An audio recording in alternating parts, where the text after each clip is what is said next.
Chicos, ahí estoy consultando con Juan José, a ver qué le pasó, ¿eh? Ahí les aviso.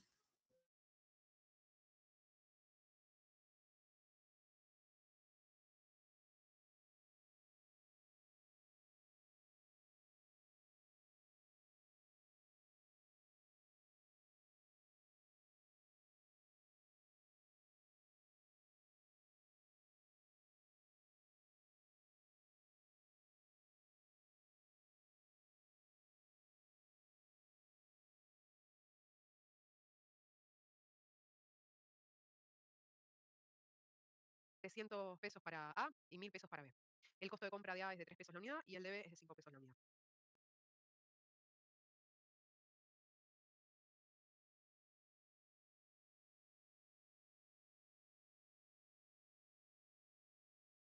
La tasa de mantenimiento del inventario es del 1%, de mantenimiento del inventario, diciendo este costo de almacenamiento base. Como yo no tengo este costo de almacenamiento base, es como que tengo directamente el costo del capital, como si tuviese el costo del capital inmovilizado solamente. Ese costo de capital inmovilizado, esa tasa de mantenimiento de inventario, lo vamos a calcular de la misma forma, como C1 Ahí me respondió que está como dijo. ingresando, ¿eh? Que le pasó algo con la computadora Entonces, y ahí está espérenme un ingresando, minutito, por chicos. favor. Gracias.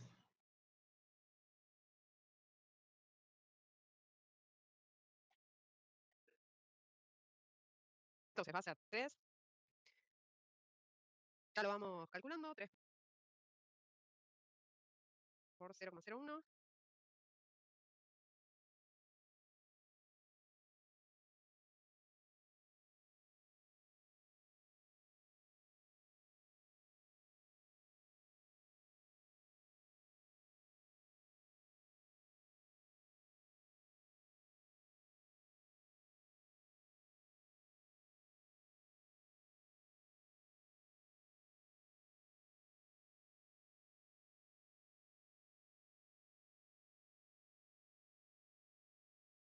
Y será 5 por 0,0.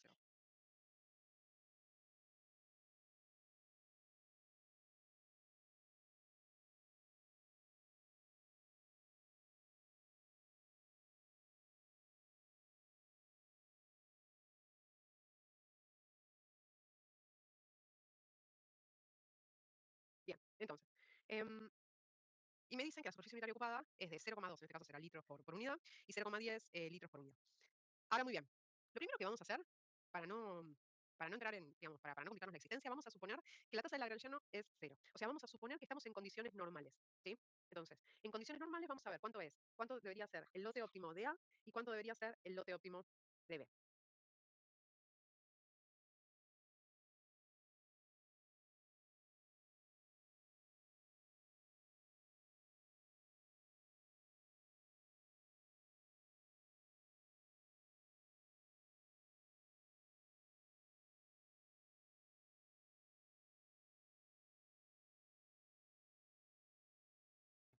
Entonces, ¿cuánto debería ser el lote óptimo de A y cuánto debería ser el lote óptimo de B? Entonces, es cero. O sea, vamos a suponer que estamos en condiciones normales.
¿Sí?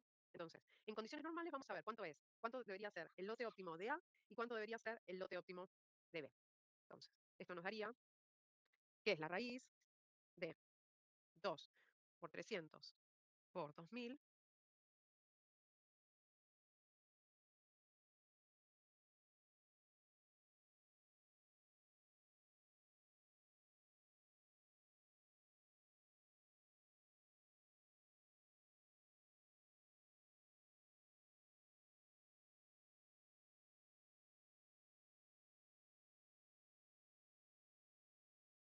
0,03, el C1 por el T, que no me lo da, así que si no me lo da, lo consideramos como que es un mes. ¿Sí? Podrían no haberle puesto ese paréntesis ahí. Y si hacemos lo mismo, pero para B, entonces me va a dar que es 2 por 1000, 2 por K por el D, que el D en este caso es 3000, y la tasa de almacenamiento es 0,05. O sea que los lotes que yo tendría que comprar de A es de Buenas, 6.354 buenas. unidades y de B No sé si 10.954 se unidades. escucha ahí. ¿Sí? Si yo esto Sí, lo multiplico por Juanjo, la se superficie que escucha. retiene Ah, el almacén, perfecto. me da Bueno, que estoy esto por la experimentando algunos superficie, problemas de esto por conectividad, la como superficie, puede pasar de vez en cuando. me da que Pero necesito bueno, 2.360, vamos a suponer, metros cuadrados en el almacén. es así. Hasta acá Eh, no sería un problema. espero que se escuche El bien problema es cuando a ahora. mí me dicen, che, pero yo Sí, sí, solamente tengo se escucha ¿Qué perfecto, tanto. cosa Juanjo. no, me quedé Ahí hablando está. solo, che. Digo, ¿qué Entonces, pasó si yo sé que acá, tengo viste? solamente 2 cuadrados, ¿cómo hago para Cuando, repartir estas cantidades? como yo Más o tengo, menos. digamos, yo no veo nada más el PowerPoint, no veo nada, absolutamente nada, no me di cuenta que se había cortado. Exacto. Y después, bueno, muy bien. Bueno, vamos a arrancar. ¿Por dónde íbamos? ¿Por dónde me perdí? ¿Por dónde se cortó, digamos?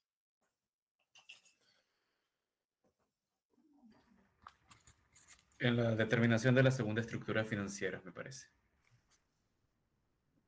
Ah, o sea, la secuencia de los temas. Exacto. En la secuencia de los temas, perfecto. Bueno, entonces vamos a arrancar nuevamente.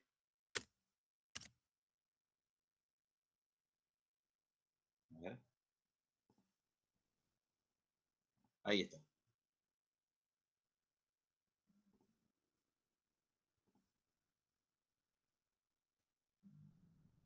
Bien. Bueno, primera estructura financiera, entonces, vamos a ver cómo están compuestas las inversiones, ¿no? Inversiones que habíamos definido, entonces, tanto en activo de trabajo, siempre ordenando los rubros por orden de liquidez, ¿no? Desde el rubro más líquido al menos líquido, tenemos caja y banco, crédito por ventas, bienes de cambio y el crédito fiscal, obviamente, el IVA sobre los bienes de cambio. Y después teníamos inversiones que ya habíamos definido en el dimensionamiento económico, conformado por bienes de uso durables, cargos diferidos y el crédito fiscal, es decir, el IVA sobre ambos rubros, ¿no? Tanto bienes de uso como cargos diferidos. Y habíamos ya definido como conclusión del dimensionamiento económico cuál era la TIR del proyecto, es decir, la tasa interna de retorno o la tasa de rentabilidad de la inversión, de los activos. ¿Cuánto rendían estos activos? Esa es la TIR que habíamos definido en el dimensionamiento económico, que a partir de ahora la vamos a denominar TIR pura, ¿no es cierto? TIR pura porque es pura del dimensionamiento económico, ¿no es cierto? ¿Y por qué la vamos a llamar pura? Porque acá vamos a determinar otra rentabilidad, que es la rentabilidad del inversor, ¿no? ¿Por qué en este caso la rentabilidad del inversor va a ser distinta que la rentabilidad del proyecto cuando antes era la misma? Justamente porque antes no teníamos gasto financiero. Entonces el aporte de estas inversiones en el dimensionamiento económico era 100% por capital propio, por lo tanto coincidían ambas inversiones, ambas rentabilidades, digo, ¿no? En este caso, los inversores van a poner una parte del proyecto, es decir, le vamos a decir a los inversores que diversifiquen el riesgo justamente, que no aporten todo digamos, la inversión con capital propio, sino que le den participación a terceros. Y vamos a hablar un poco por qué, ¿no es cierto? Porque es importante tener en claro, ¿no es cierto? Es decir, que los inversores van a poner una parte de estas inversiones, una parte de la inversión en activo de trabajo, una parte también de la inversión en activo fijo, y el resto de la inversión va a ser aportada por medio de créditos. Que después vamos a hablar, vamos a interiorizar un poco más cuáles son las características de estos créditos. Pero en principio, una parte de los créditos le vamos a llamar créditos renovables. Estos créditos renovables son créditos de corto plazo, es decir, son créditos que financian una parte de la inversión en activo de trabajo. Básicamente son créditos de proveedores, ¿no? Proveedores de materia prima, materiales, etcétera, ¿no? O sea, son deudas de corto plazo. Y otra parte van a ser créditos no renovables. Y los créditos no renovables son créditos de largo plazo. Básicamente son créditos bancarios que financian una parte de la inversión en activo fijo. Entonces acá tenemos ya conformada la primera estructura financiera, ¿no? O sea, vamos a definir cómo se financian las inversiones. Y cada una de estas fuentes del capital va a tener un costo diferente, por supuesto, ¿no? Ya habíamos hablado que en el dimensionamiento económico el único costo de capital es el costo del capital propio, obviamente, ¿no? Que lo que habíamos llamado K sub C, o tasa promedio de oportunidad de los inversores. Ahora vamos a compartir ese costo con el costo del capital prestado, que lo vamos a llamar K sub D. ¿Qué sería esa sigla K sub D? Es la tasa promedio de interés de los acreedores, es decir, de los financistas, tanto de aquellos proveedores como de aquellos bancos que financian parte de la inversión, en este caso de activo fijo. Y lógicamente, ¿cuál va a ser el motivo por el cual vamos a incorporar este capital prestado? ¿No es cierto? Para que esto tenga efecto, básicamente esa tasa promedio de interés de los acreedores tiene que ser más baja justamente que la rentabilidad del proyecto. Esa rentabilidad que habíamos definido ya en el dimensionamiento económico. Y eso nos va a permitir justamente tener un apalancamiento, en este caso financiero, ¿no? Hasta ahora habíamos hablado de un apalancamiento operativo. Y ese es uno de los motivos por el cual los inversores piden financiación, para incrementar la rentabilidad del capital propio a causa de endeudamiento con terceros. O sea, acá aparece, digamos, la financiación externa del proyecto, que hasta ahora no la habíamos tenido en cuenta. Obviamente, la financiación interna. Cuando uno habla de financiación interna, hace referencia a las ventas. Las ventas financian todos los gastos que la empresa tiene. Cuando uno habla de financiación externa, es ¿Cuánto menos compro? aporte de capital prestado, Entero. financiación, ¿no? A Justamente Lagrange le voy aplicando con esta... por eso es tan importante la siempre siendo determinación más tedioso. de la TIR.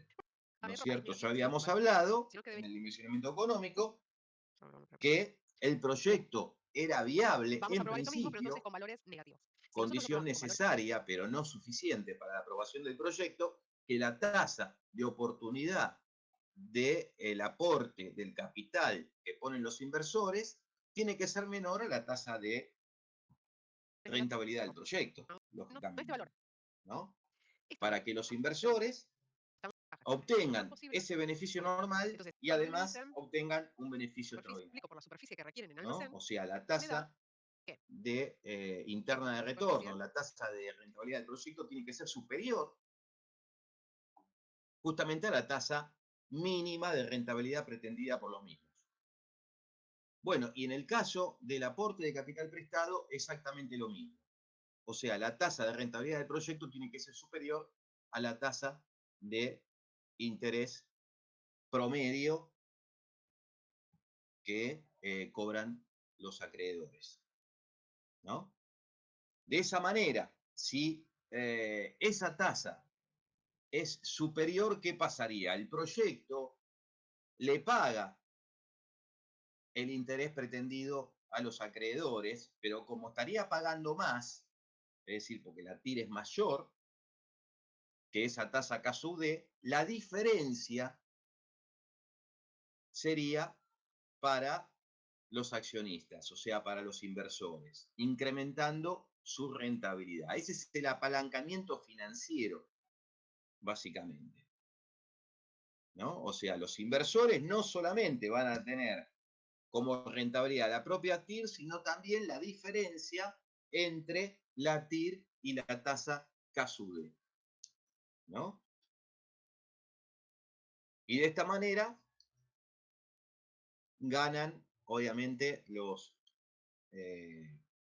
acreedores y obviamente también los inversores que estarían incrementando su rendimiento, ¿no? Entonces, ese sería uno de los motivos por el cual se incorpora capital prestado y de esa manera la tasa de rentabilidad, que ahora la vamos a llamar TOR, es la tasa de rentabilidad del capital propio o tasa de rentabilidad de los inversores, va a ser mayor a esa TIR pura, logrando que los inversores tengan mayor rentabilidad que la TIR que ya habíamos determinado en el dimensionamiento económico.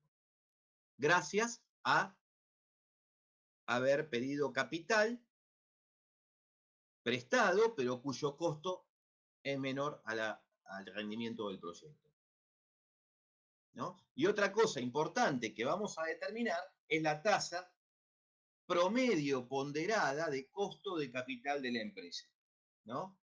Conocida como la tasa WACC, ¿no? En inglés, Weighted Average Cost of Capital. Tasa promedio ponderada, es decir, cuánto cuesta la incorporación de este capital para financiar las inversiones. ¿Cuánto cuesta? ¿No? Y bueno, ¿cuánto cuesta? Va a ser una tasa promedio ponderada entre la tasa o entre el costo del capital propio y el costo del capital prestado, o sea, entre K sub C y K sub D.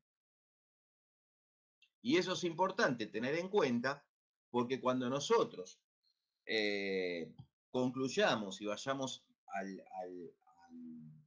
digamos, al flujo de fondos ya del dimensionamiento financiero y actualicemos los saldos, ya no vamos a utilizar como tasa de corte la tasa K sub C, sino que vamos a utilizar como tasa de corte la tasa WACC, porque el proyecto ahora no está financiado solamente por aporte de los inversores, sino por el costo del aporte del capital prestado, ¿sí?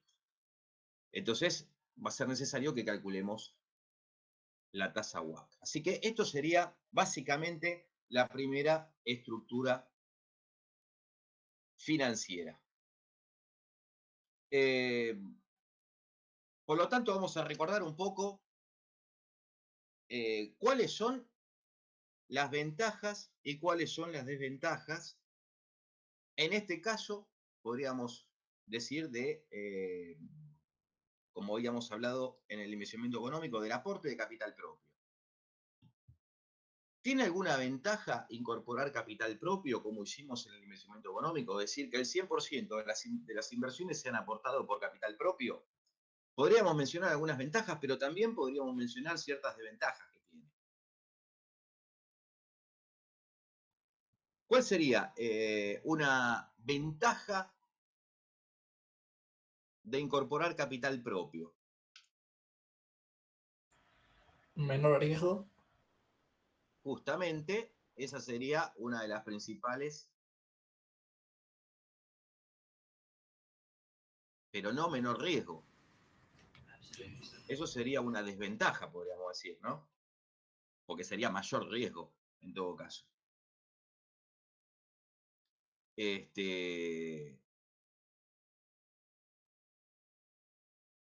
Acuérdense del dimensionamiento económico. El 100% de las inversiones son aportadas por capital propio, ¿no? Eso tiene ventajas. También tiene desventajas, ¿no? La desventaja es que es mayor riesgo, por supuesto, no menor. Hay que tener en cuenta que el capital de los inversores, nunca hay que olvidarse, es un capital 100% de riesgo, ¿no? 100% de riesgo. Y justamente vamos a ver por qué. Se comparten las pérdidas. Esa es una ventaja. En el caso, si somos pesimistas y en el caso de que el proyecto, después vamos a hacer un análisis de riesgo, pero en el caso de que el proyecto llegue a dar pérdidas, bueno, estaríamos minimizando el riesgo de los inversores en este caso. No en el caso que dé ganancias, sino en el caso que dé pérdidas. ¿Por qué? Porque tenemos mayor aporte de capital propio, si tenemos, somos varios inversores. Bueno, dijimos que cuando un negocio, un proyecto tiene pérdidas, los socios tienen que aportar esa pérdida con capital propio. Al tener mayor aporte de capital propio o mayor cantidad de socios, menos tenemos que poner cada uno de nosotros. O sea, diversificamos el riesgo entre varios socios, ¿no? Esto sería lo que llamamos asociar capital, ¿no? Nos asociamos en vez de pedir capital prestado. Tomamos un nuevo socio, ¿no? Una de las ventajas sería esta. En el caso de que el proyecto presente pérdidas, los inversores pondrían menos plata cada uno porque somos muchos para poner, ¿no? Es decir, cuando un proyecto no tiene financiamiento interno, ese déficit tiene que ser cubierto por aporte de capital. Eso es capital 100% de riesgo,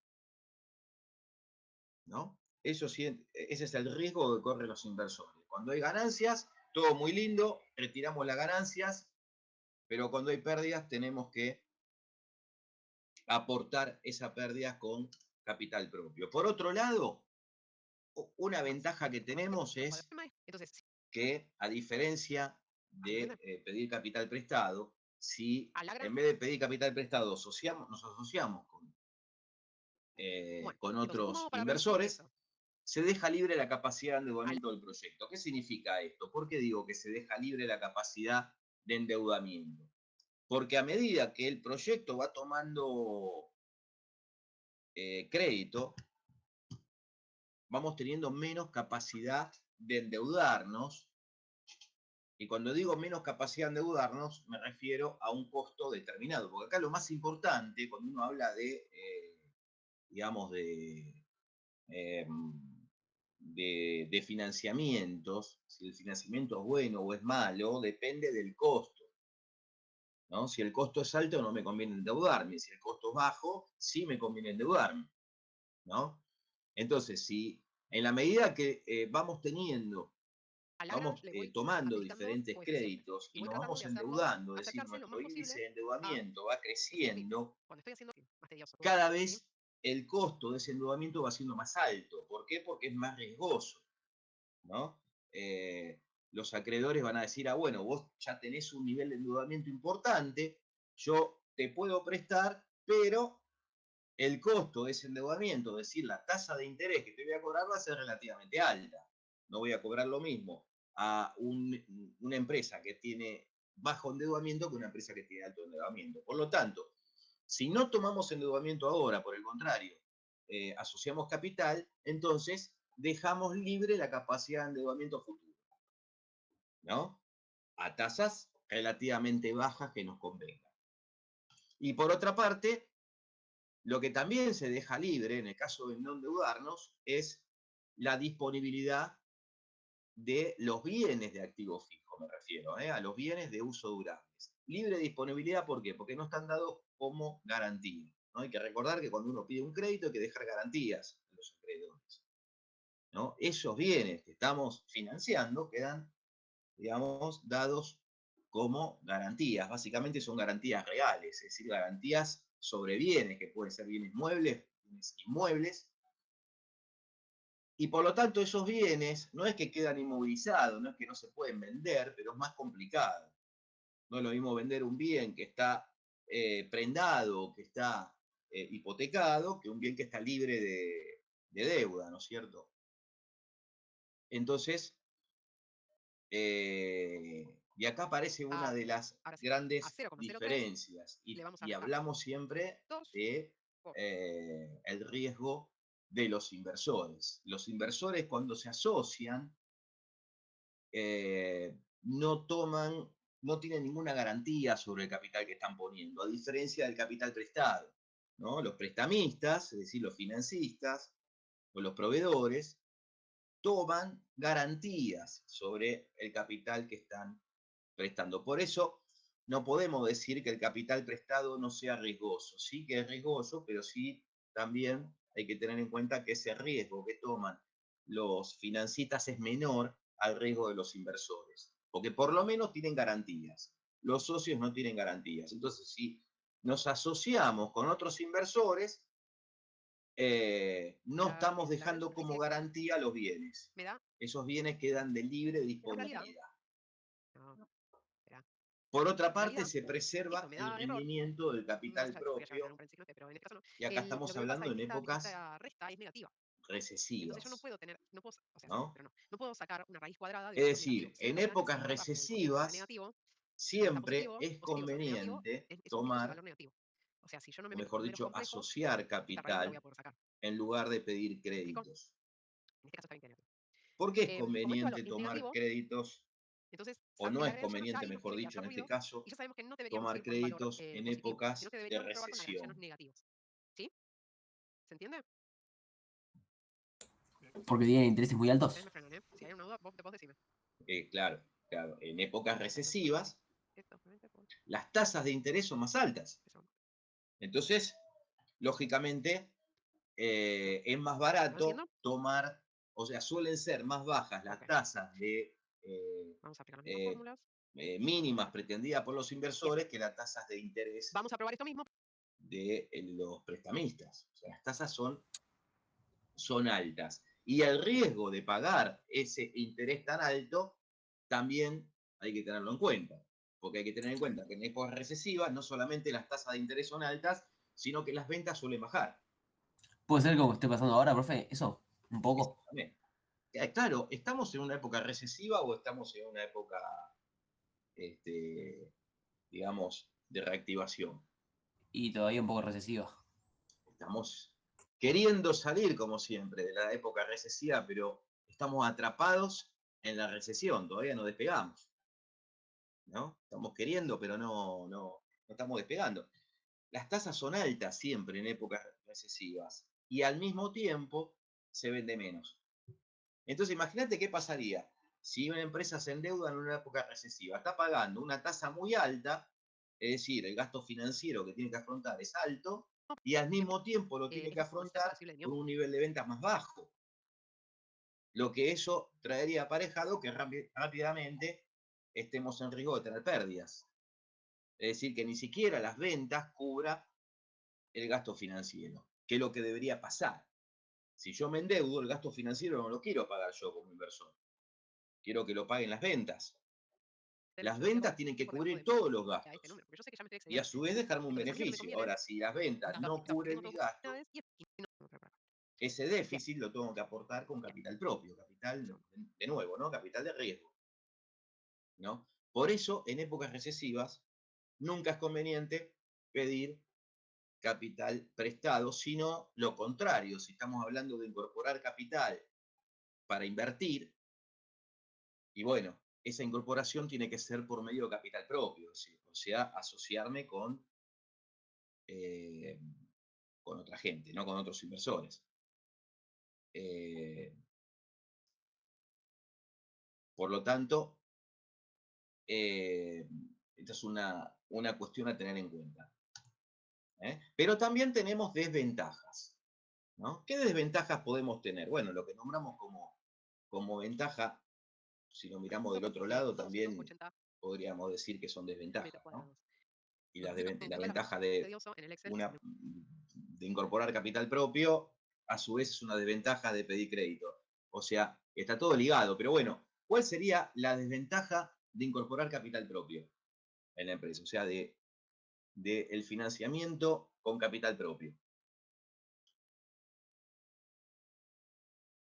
Dijimos que si me va mal, está bueno, porque por lo menos somos varios socios para afrontar ese déficit.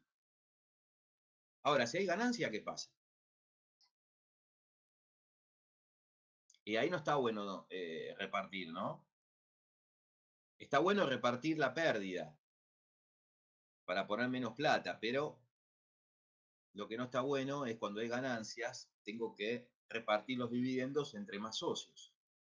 Entonces ahí ya no está tan bueno. Eso sería una desventaja. Si me va mal es una cosa, ahora si me va bien es una desventaja repartir dividendos entre más socios. Tengo más gente con quien compartir esa ganancia.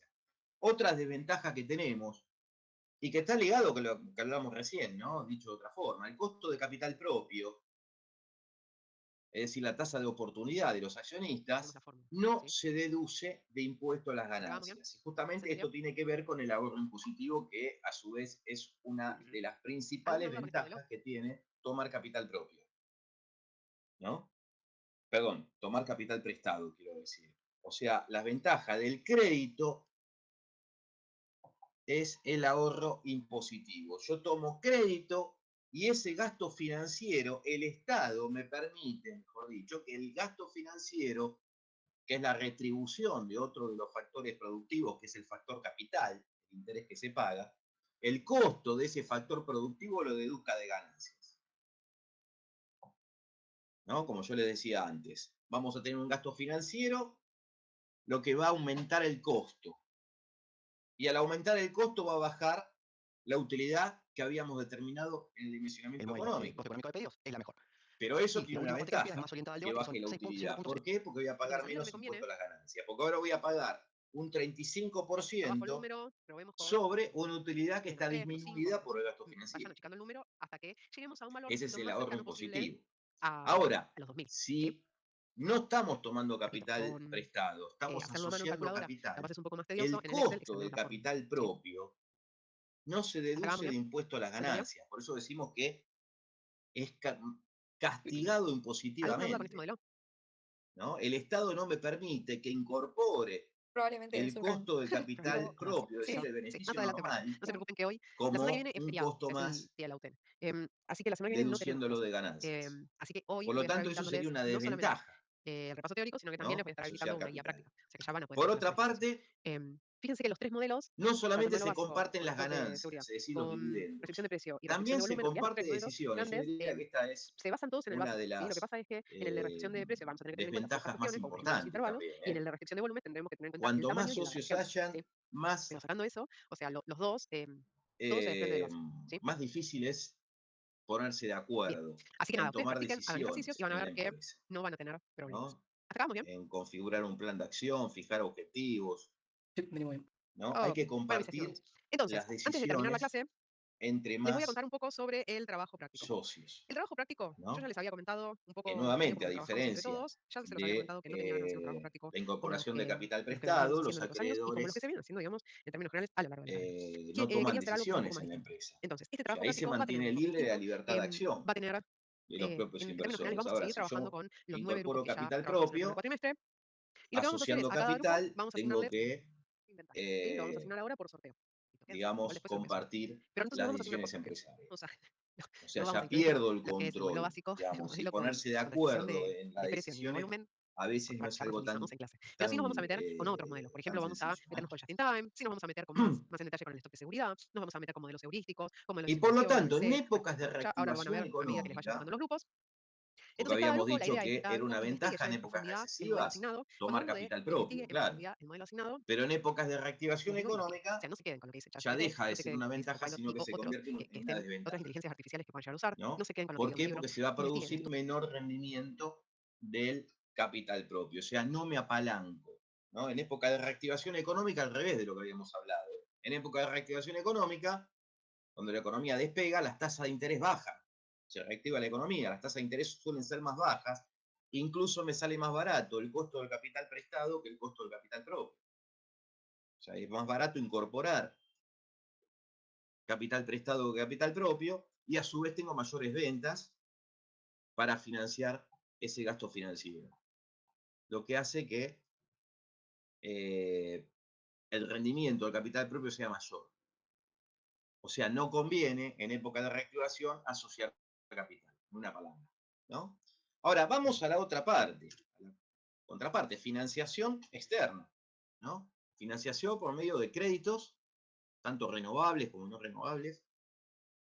También tiene desventajas. Ya hablamos de las ventajas, pero ¿cuáles serían las desventajas que tiene la financiación con terceros?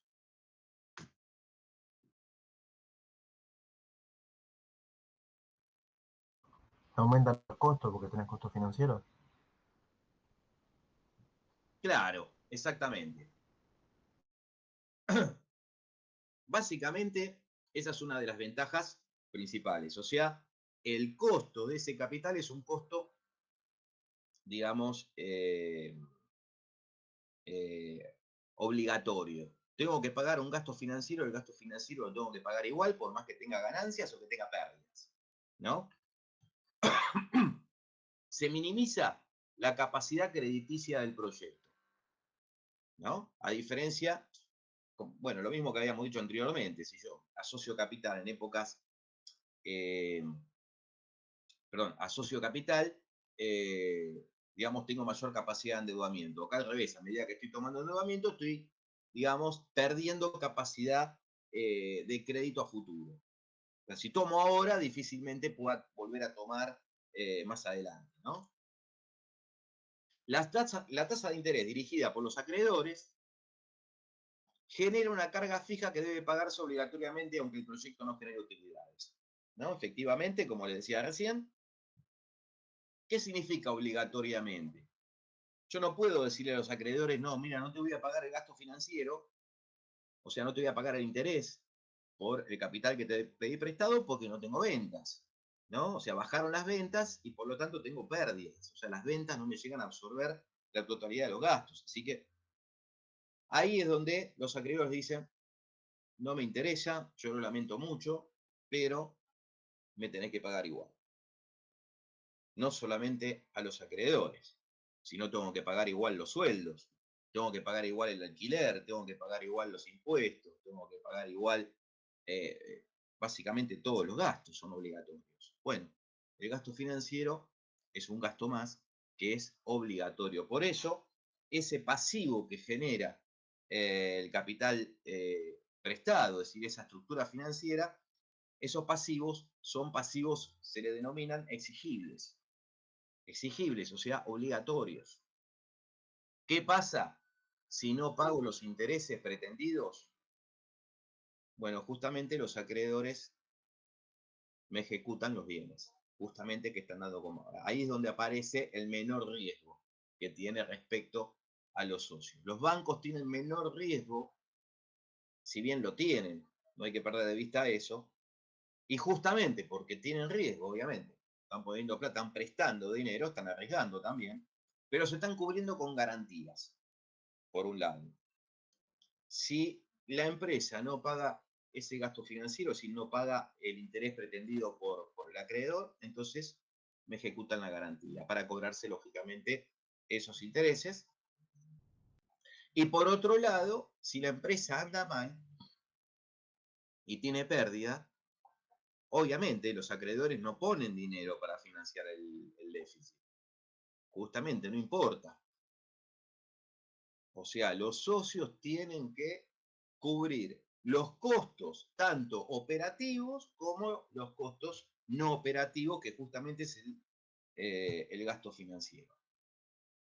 O sea, tiene que pagar los gastos que la empresa tenga, no solamente los sueldos, el alquiler, todo lo que las ventas no absorba, tiene que ser aportado por capital propio, incluso también el interés que hay que pagarle a los acreedores, ¿no? Por eso doble riesgo tienen los socios, a diferencia de los acreedores. Así que ahí tenemos la principal desventaja. Hay que pagar igual.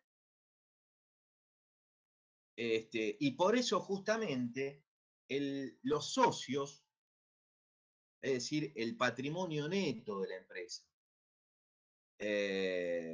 donde está el capital propio, es decir, el capital de los socios, también es una parte del pasivo, porque está financiando justamente una parte de las inversiones Pero es un pasivo no exigible. El patrimonio neto es un pasivo también, pero no exigible.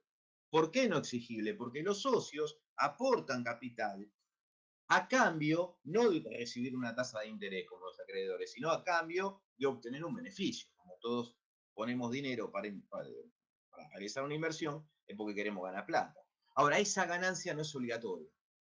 El proyecto va a pagar ganancia si es que la empresa la genera. La única forma de generar ganancias es que las ventas sean mayores a los gastos. Ahora, en determinados periodos, sobre todo más que nada en Argentina, que tenemos esos ciclos bastante cíclicos, básicamente, ¿no? Donde pasamos rápidamente de la reactivación a la recesión, ¿no? Nos toca un momento de recesión, tenemos pérdidas y ahí no, el proyecto no nos va a dar ganancias. No le podemos reclamar la ganancia a alguien, no tenemos garantías para decir, no, yo la ganancia que pretendo, ¿quién me la paga? No, no me la paga nadie, no sé qué, todo lo contrario. En vez de sacar plata, de obtener dividendos, tengo que poner. Ese es el doble riesgo. No tienen garantías en absoluto. Por eso es importante siempre tener en cuenta estos aspectos antes de empezar a hablar de lo que es el desarrollo del dimensionamiento financiero, ¿no?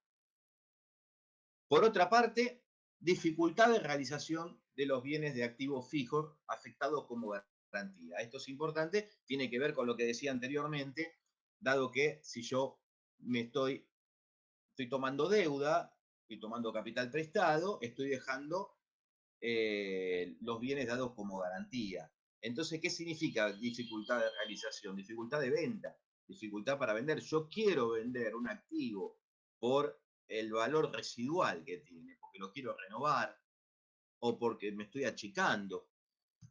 Y es más difícil de vender, ¿no? Lo tengo que vender muy barato. ¿Por qué? Porque de lo contrario nadie me compraría un bien que está, o una máquina, que está prendada, digamos. No al valor real. Tengo que vender a un valor más bajo para que el comprador le convenga, obviamente,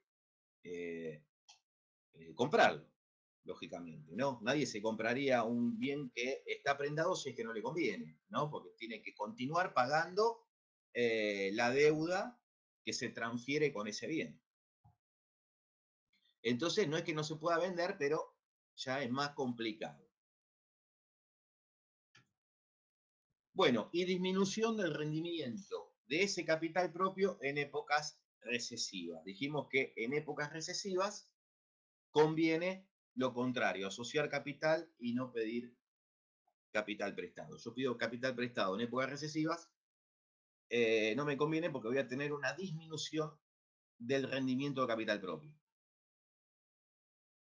Bueno. Pregunta. Sí. Que no terminé de entender. Vos dijiste que el financiamiento con plata ajena, o sea, el financiamiento con capital ajeno, te ahorra plata en impuestos. Sí. Entiendo que te ahorra plata en impuestos porque te baja la base imponible, pero te genera costos, a su vez, costos que son homologables. ¿En el global perdés o ganás? ¿A qué costos te referís? Después lo vamos a ver igual. A lo que voy es que vos dijiste que en el financiándote con capital ajeno, sí, vos lo que haces es disminuir tu base imponible. Exactamente. Lo tu base imponible, pagas menos ganancias, pagas menos impuestos. Hasta ahí estamos. Ahora, ¿eso es un beneficio? Porque no se te generan costos endeudables a su vez.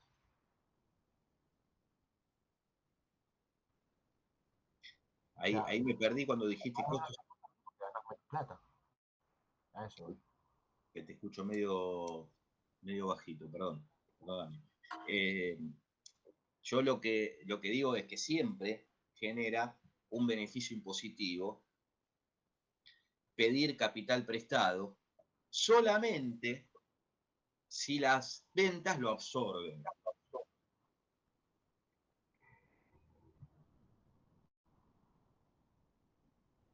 Ok.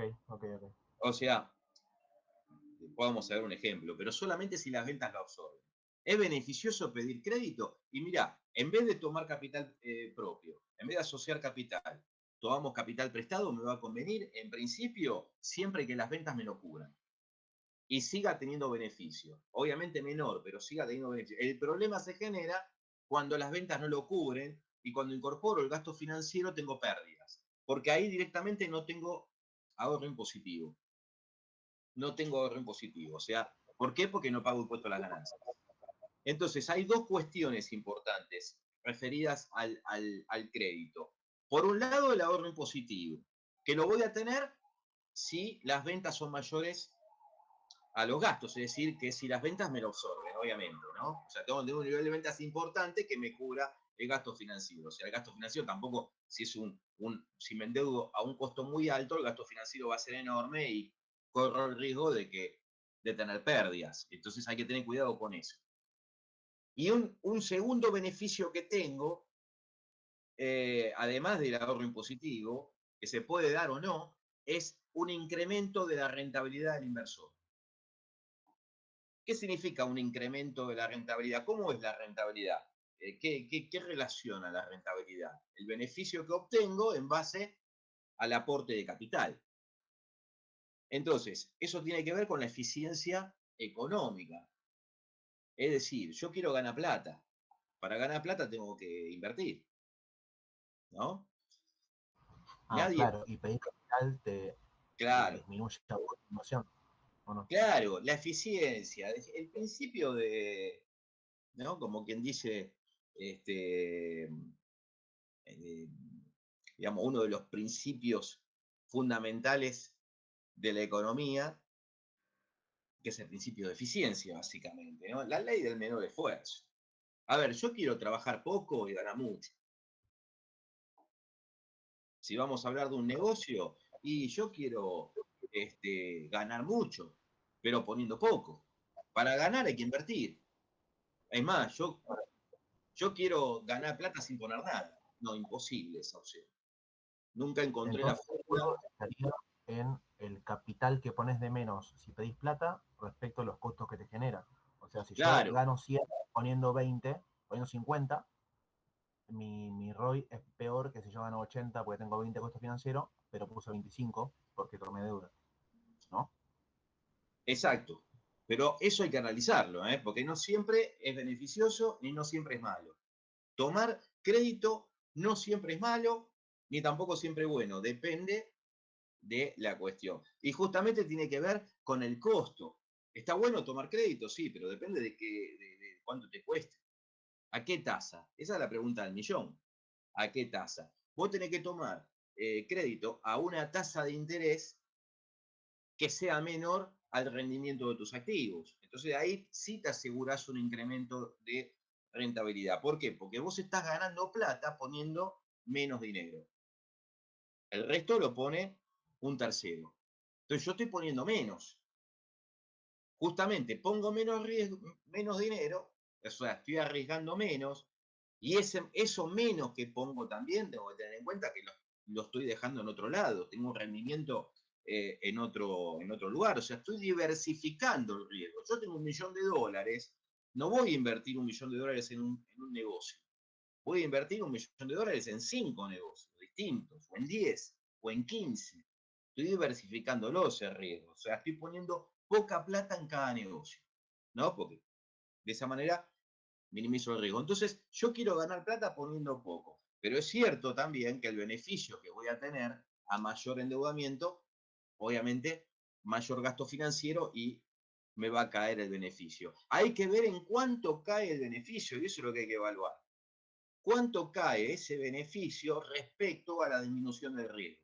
No sé si me alcanzó a entender. Bueno, pero ahora lo vamos a, justamente, vamos a hacer referencia a eso.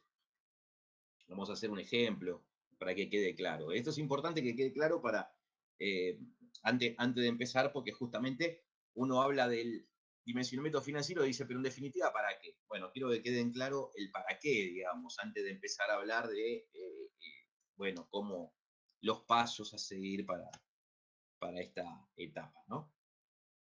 No sé si más o menos hasta acá quedó claro o no nos vamos a adelantar No, sí, demasiado. sí. Se entendió, se entendió. Entonces, bueno, a eso le llamo incrementar la rentabilidad, ¿no? Ganar, poner menos plata para ganar. Ahora, poner menos plata no siempre me lleva a incrementar mi rendimiento. Porque yo pongo menos plata, pero también el beneficio cae mucho. ¿Y por qué cae mucho? Y porque me endeudé un costo muy alto. Entonces, en definitiva, la rentabilidad que voy a tener va a ser peor que la que tenía si no hubiese puesto dinero. Entonces, ahí está la clave, el costo de ese capital, ¿no? Yo quiero que baje, que caiga mi riesgo, obviamente, pero que el beneficio no caiga demasiado tampoco, ¿no? O sea, ahí tiene que ver ese costo. Bueno, y las ventajas. Bueno, y ahí vamos a nombrar, ahora ya las nombramos, ya hablamos bastante sobre esto, las ventajas de tomar crédito, financiación externa. Libertad de acción. Esto es importante tener en cuenta. Esta es una de las principales ventajas de tomar crédito. Mantengo la libertad de acción. Los bancos no me van a decir a mí lo que tengo que hacer, ¿no? Yo mantengo la libertad de acción. Los bancos lo único que le importa es que cumpla con la obligación o el compromiso de pagar los intereses. O sea, no intervienen las decisiones como si interviene el nuevo socio, en el caso de Casos de Capital. Se minimiza el riesgo empresario, dado que el capital propio no tiene garantía a su favor ni costos en el plan de explotación por parte de la contabilidad. Esto es lo que yo les comentaba anteriormente. Por lo tanto, los inversores se consideran con derecho de disponer de las utilidades del proyecto, justamente por el riesgo. No tienen garantía. Imagínense si los inversores tuvieran garantía y cualquiera pondría cualquier cosa. Si a mí alguien me asegura que, que el capital que yo aporto en un negocio, en el peor de los casos, me lo devuelven y yo invierto en lo que sea. Pero eso no existe. No existe garantía. Yo pongo capital para, digamos, incorporar un negocio, para formar un negocio y si me va mal, perdí toda la plata. Ahí está el punto. Nadie me la devuelve. Ventajas tributarias generando un ahorro impositivo. En épocas de reactivación económica, el gasto financiero que genera el pago de intereses puede ser obtenido a menor costo que incorporando un nuevo inversor. O sea, la KSUD es menor que la KSUC. Esto en épocas de reactivación, no como ahora que es al revés, ¿no? Las tasas de interés están por arriba de la tasa de oportunidad, ¿no? Pues están muy altas. Bueno, esto es lo que ya habíamos hablado anteriormente. En épocas de reactivación económica, en el que resulta posible acceder a créditos o tasas de interés menores a la rentabilidad del proyecto, se incrementa la rentabilidad de los inversores.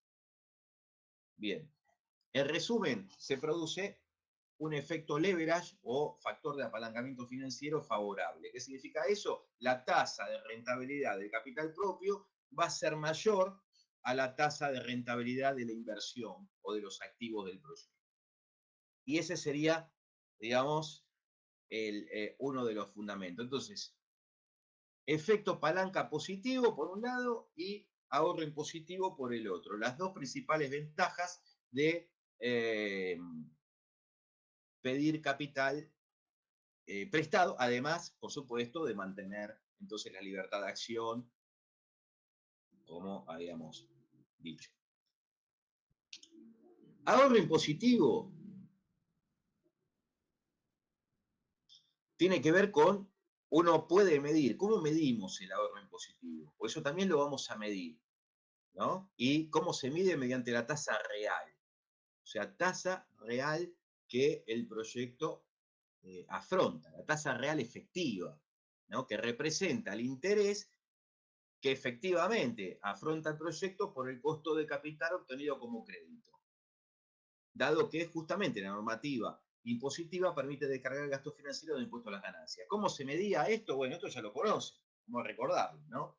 Tasa real es igual a la tasa de interés dirigida por los acreedores por 1 menos el 35% de ganancias. O sea, ustedes multiplican la tasa de interés por 0,65 y les va a dar la tasa real, siempre y cuando la empresa pague impuesto a las ganancias porque efectivamente los tuvo. Si no, la tasa real es la misma CASUD, ¿no? O sea que uno lo puede medir, ¿no? O sea, lo que estamos haciendo acá es teniendo en cuenta el ahorro impositivo. O sea, la empresa se endeuda, tiene una CASUD del 50% y es como si estuviese, no sé, pagando un 30%. ¿Por qué? Porque paga un 50%, pero después paga menos de ganancia. Por lo tanto, es como si le implicara en términos reales una erogación del 30% en vez del 50%, por ejemplo, ¿no? Entonces, resumiendo, mayor grado de pérdida de rendimiento del capital propio, cuanto mayor es el endeudamiento en épocas recesivas. Mayor grado de rendimiento de capital propio, cuanto mayor es el endeudamiento en épocas normales y de reactivación, ¿no? O sea, mayor endeudamiento en época de reactivación, mayor apalancamiento financiero. Pero mayor endeudamiento en épocas de recesión, todo lo contrario, mayor pérdida de rentabilidad de capital propio. Se preserva el rendimiento de capital propio si no hay endeudamiento en épocas recesivas. O sea, si yo no me endeudo en épocas recesivas y por lo contrario tomo capital propio, entonces no tengo pérdida de rendimiento de capital propio, pero tampoco tengo incremento de rentabilidad. O sea, preservo el rendimiento, no gano ni pierdo, podemos decir. Bajos rendimientos de capital propio si no hay endeudamiento en épocas normales y de reactivación. Y también podríamos decir, bueno, en conclusión, conviene endeudarse en una empresa al cual resulte mayor el rendimiento de los activos respecto a la tasa dirigida de endeudamiento, ¿no? Esto, en términos generales, ya lo habíamos mencionado. En definitiva, ¿qué sería el efecto palanca? ¿Cómo lo definimos técnicamente? ¿O cuál es, digamos, para qué sirve? Para verificar cuál es la contribución del capital prestado a la rentabilidad de los recursos propios, ¿no?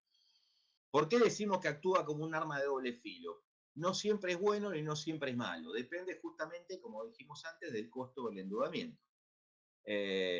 Porque tiene un efecto de multiplicación. Puede resultar favorable o desfavorable, según justamente la tasa de rentabilidad de los activos, es decir, la TIR, resulte mayor o menor que la CASUD, ¿no? Esto ya lo habíamos mencionado. Los pasivos incrementan la rentabilidad del capital propio al tener un costo inferior a la rentabilidad del activo. O sea, yo me endeudo a una CASUD menor que la TIR, incremento la rentabilidad del capital propio. De lo contrario, disminuye.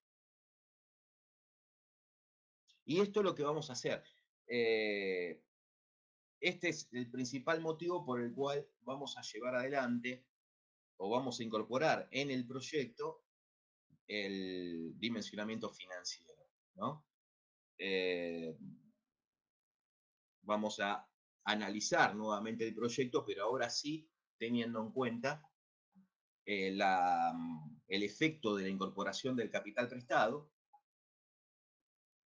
para determinar el apalancamiento financiero, o sea, para determinar cuál es la rentabilidad justamente del inversor, que va a ser mayor a la TIR.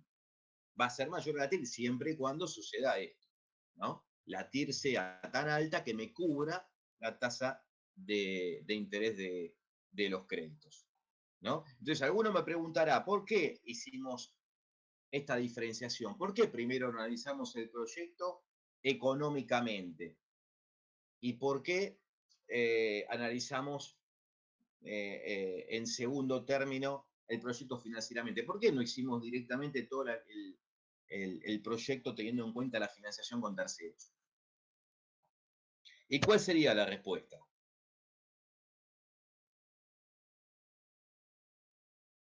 ¿Cuál sería la respuesta. Es decir, cuál es la finalidad de realizar el proyecto primero desde el punto de vista económico, es decir, sin la incorporación del capital prestado.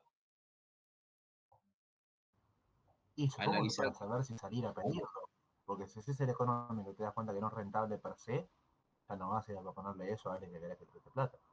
Claro. Justamente, muy bien. La finalidad es determinar la TIR. Y la TIR es un indicador netamente, y esto ténganlo siempre en cuenta, anótenselo, grábenselo, la TIR es un indicador netamente económico, no es un indicador financiero en absoluto. Por eso decimos TIR pura. La TIR es un indicador económico, no es un indicador financiero. No podemos determinar la TIR teniendo en cuenta la financiación con terceros. La TIR es un indicador económico, por eso para determinar la TIR no tenemos en cuenta el aporte de capital prestado. ¿No? Entonces, me va a decir cuál es la máxima rentabilidad que tiene el proyecto a partir de las inversiones. ¿No? Es una rentabilidad netamente operativa. ¿No? El proyecto tiene inversiones y esas inversiones trae aparejado un determinado ingreso por ventas. Pero por supuesto también esas inversiones trae aparejado no solamente un ingreso, sino gastos, por supuesto, porque esas inversiones las tengo que mantener, ¿no? Gastos, determinados gastos que son variables, que son fijos, y por lo tanto una determinada utilidad. Pero esos gastos que tengo que tener en cuenta son gastos operativos, no son gastos financieros. Por eso digo que la TIR es un indicador netamente económico, no es un indicador que pueda estar afectado o que se lo pueda determinar teniendo en cuenta la estructura financiera. ¿No? Por lo tanto, yo quiero saber cuál es la máxima rentabilidad que generan los activos. ¿No? Por lo tanto, una vez sabiendo cuál es la máxima rentabilidad que generan los activos, yo puedo decir, bueno, si la máxima rentabilidad que generan los activos es el 80%, yo ya sé que me puedo endeudar a una tasa de interés promedio que esté por debajo de ese 80%, lógicamente, ¿no? Y ni hablar el aporte de capital propio, ¿no? O sea, la tasa de oportunidad, ya dijimos que también tiene que estar por debajo, y bastante por debajo, de la tasa de rendimiento de los activos, ¿no? Entonces, digamos, lo que más me interesa que quede claro también es, digamos, la diferencia que hay entre lo que son los gastos operativos y los gastos no operativos, ¿no? O sea, ¿qué es lo que genera la empresa, como dije recién? A través de sus inversiones, genera una determinada utilidad. Ventas, obviamente operativas, menos el costo de ventas o costo de lo vendido, es el resultado bruto. Ese resultado bruto menos los gastos operativos. ¿Cuáles son los gastos operativos?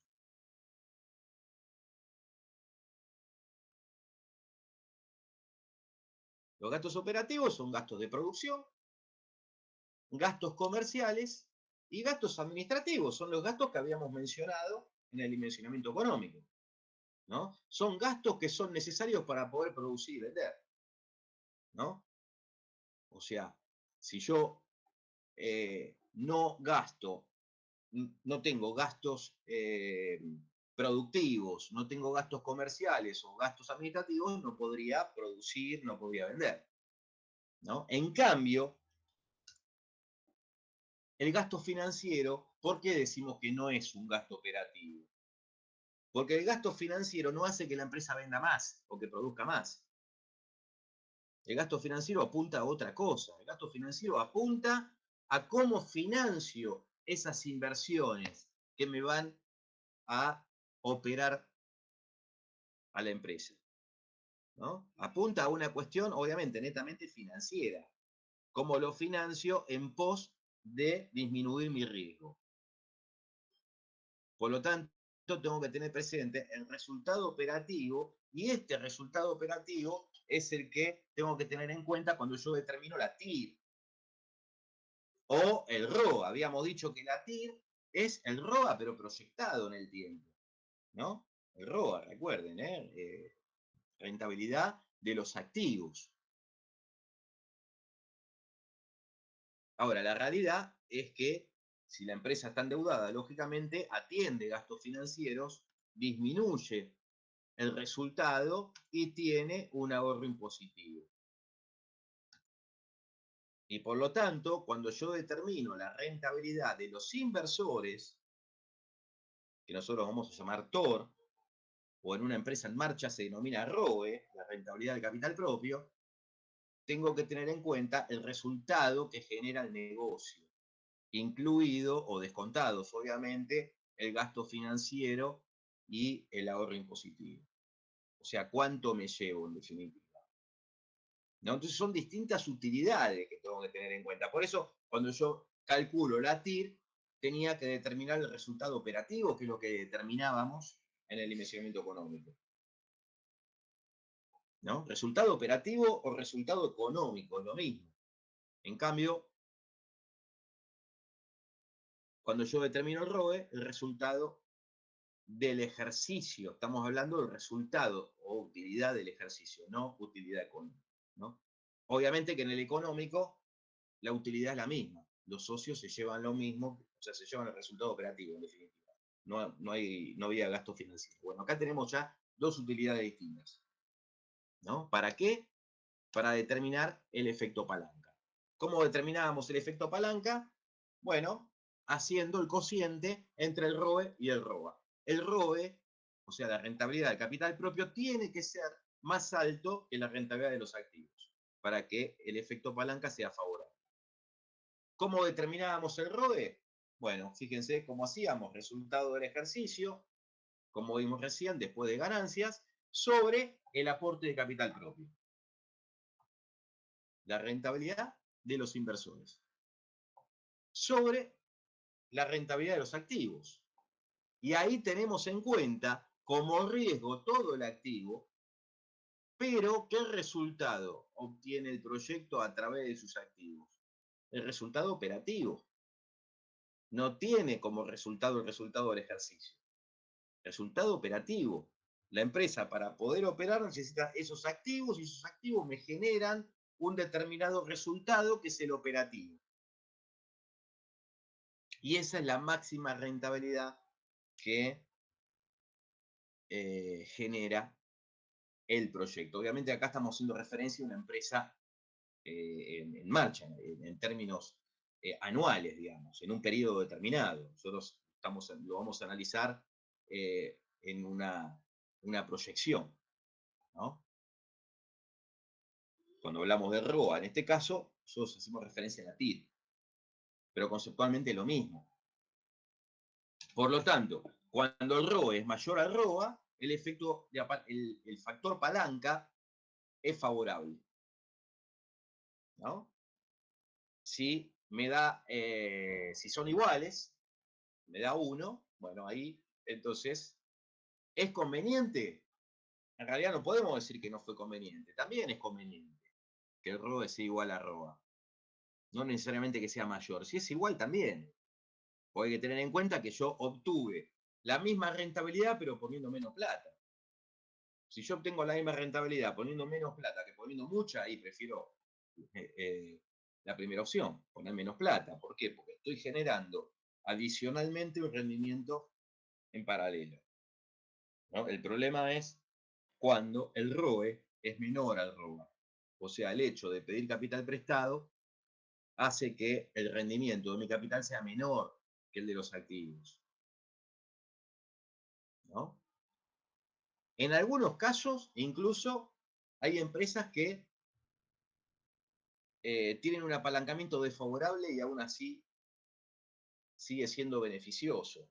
¿Por qué? Y básicamente se da porque si bien en la empresa tengo una pequeña disminución de rendimiento, de capital propio respecto a la de los activos, tengo que tener en cuenta que ese capital de menos que estoy poniendo en el negocio tiene un rendimiento, como dije antes, en paralelo y que me está dando una rentabilidad, que en definitiva estoy diversificando el riesgo y en definitiva me termina conveniendo.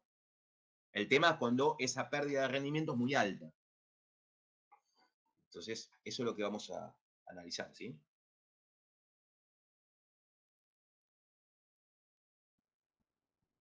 ¿Hasta acá alguna duda? No sé si me siguen o se cortó de vuelta. Quizás se cortó de vuelta. No, No, todo no, bien. todo bien hasta ahora. Ah, no se cortó. Bien, bien, bien. Bueno.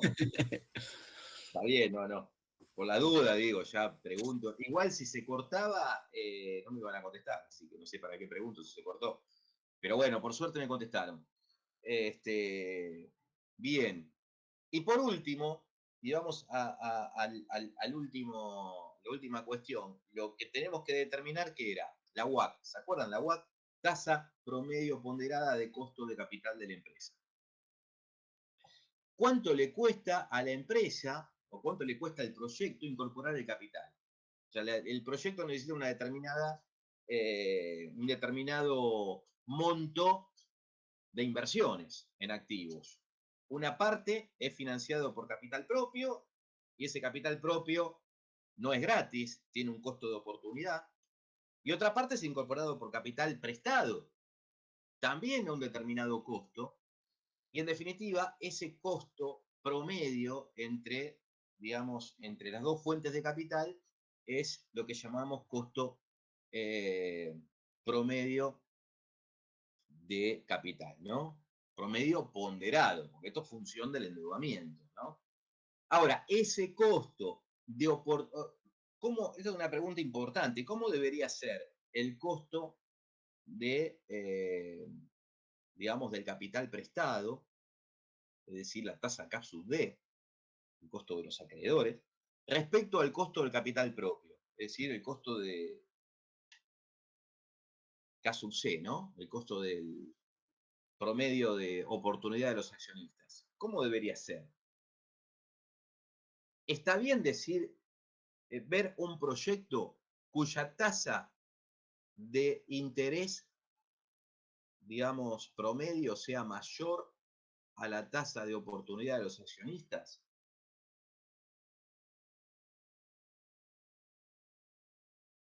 ¿Sería bueno? ¿Sería favorable? ¿Ustedes invertirían en un proyecto donde el costo del capital prestado sea mayor al costo del capital propio? O sea, que los bancos, en general, los bancos ganen más que ustedes o pretendan mayor ganancia que ustedes. No, obvio que no. ¿Y eso por qué? Justamente por una cuestión importante, ¿no? Que tiene que ver con lo que hablábamos recién, con el riesgo. ¿Quién es el que tiene mayor riesgo? Nuevamente, ¿no? Ya lo voy a volver loco con esto, pero ¿quién tiene mayor riesgo? El capital propio, el capital de los inversores, 100% de riesgo. No minimizamos el riesgo para nada. O sea, ese capital que pongo, no tengo garantías.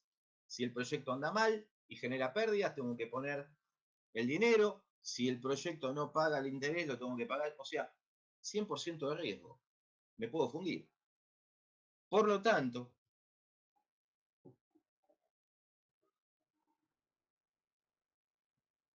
esto es innato en cualquier inversor.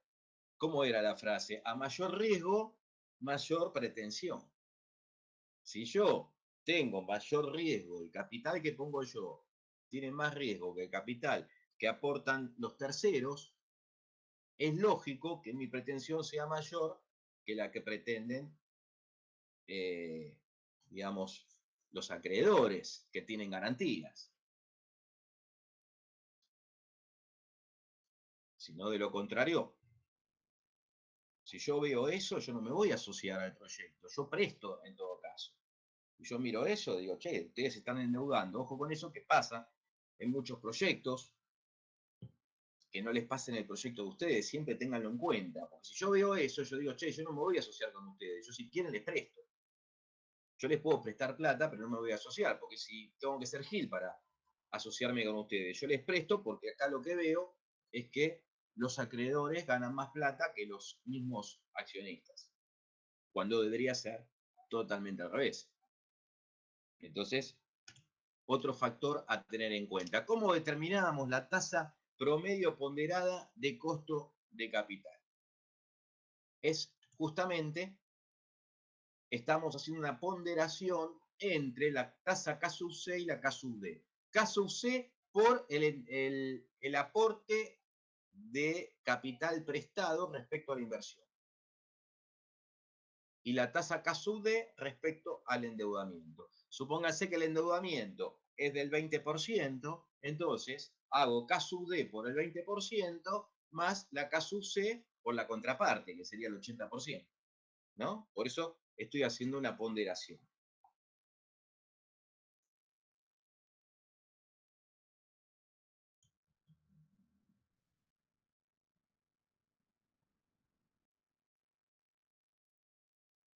Bueno, y esto es lo que vamos a determinar nosotros, ¿no? El endeudamiento, que es capital prestado sobre la inversión, es decir, sobre todos los activos, más la K sub C por la contraparte.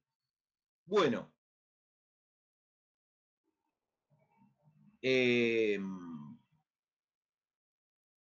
¿alguna duda hasta acá? ¿O se volvió a cortar, che? No, ¿no? No, profe, no, se escuchó todo bien. Escucha. Sí, se escuchó, bueno. Entonces, van a hacer una tareita ahora para ver si justamente quedó claro esto. Van a entrar ahí digamos, al aula virtual, ¿no? Y van a observar que hay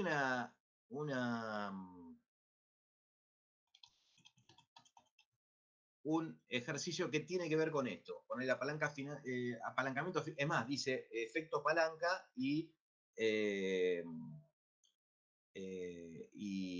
tasa de costo de capital, o algo por el estilo.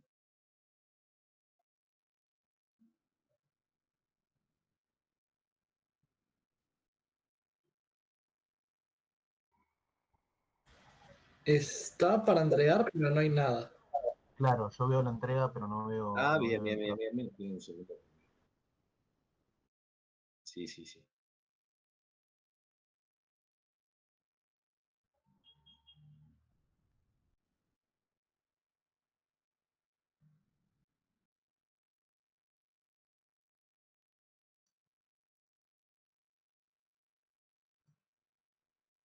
Ahí está, ahí está. Ahí está, perdón, ¿eh? Bueno, fíjense si ahí la ven. Y después la suben, porque sí, yo había habilitado la subida, pero no había subido el archivo. Es muy sencillo. Esto lo pueden hacer tranquilamente en 10 minutitos o 15. Con lo que vimos, creo que no va a quedar ninguna duda. Es totalmente conceptual. ¿eh? Y como todo lo que es conceptual, es importante entender, obviamente, el enunciado, por supuesto, que es lo que me están queriendo decir, ¿no? Porque si no. Así que, nada, le vamos a dar unos, yo diría, 15 minutitos y vamos a ver las dudas que surgieron a raíz de esto. Y en cuanto terminan, suben la tarea. Obviamente lo pueden hacer en cualquier formato, en Excel o en papel, como les sea más cómodo.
Profe, una pregunta.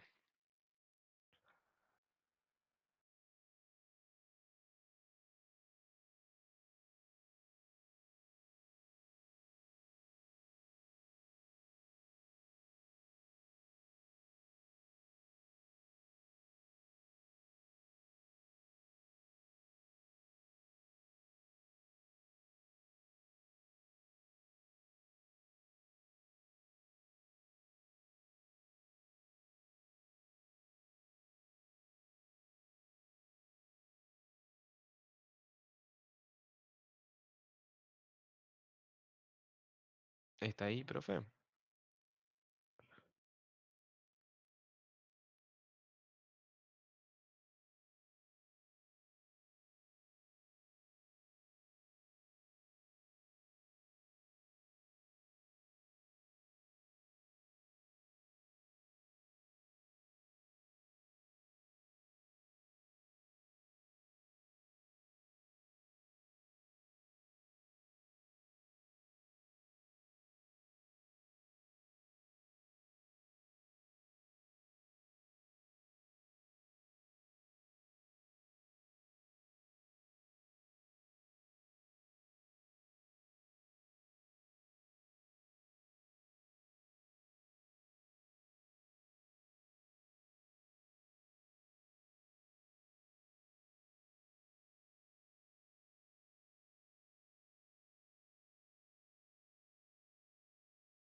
Bueno, ¿cómo van?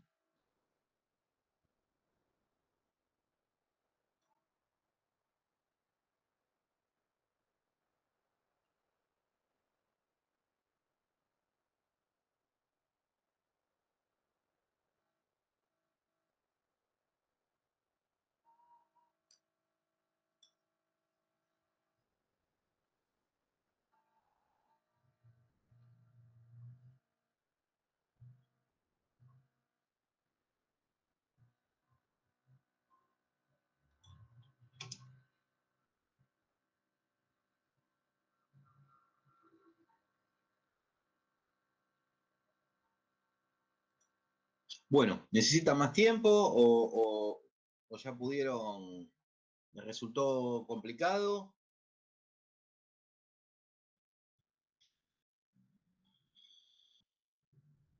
Yo estoy terminando. Si me das 5 más.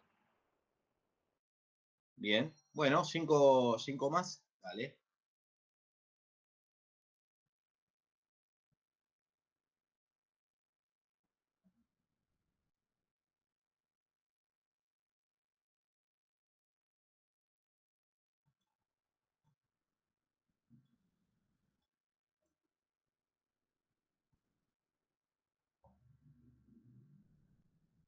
Tienen ahí para subir la tarea en la parte práctica.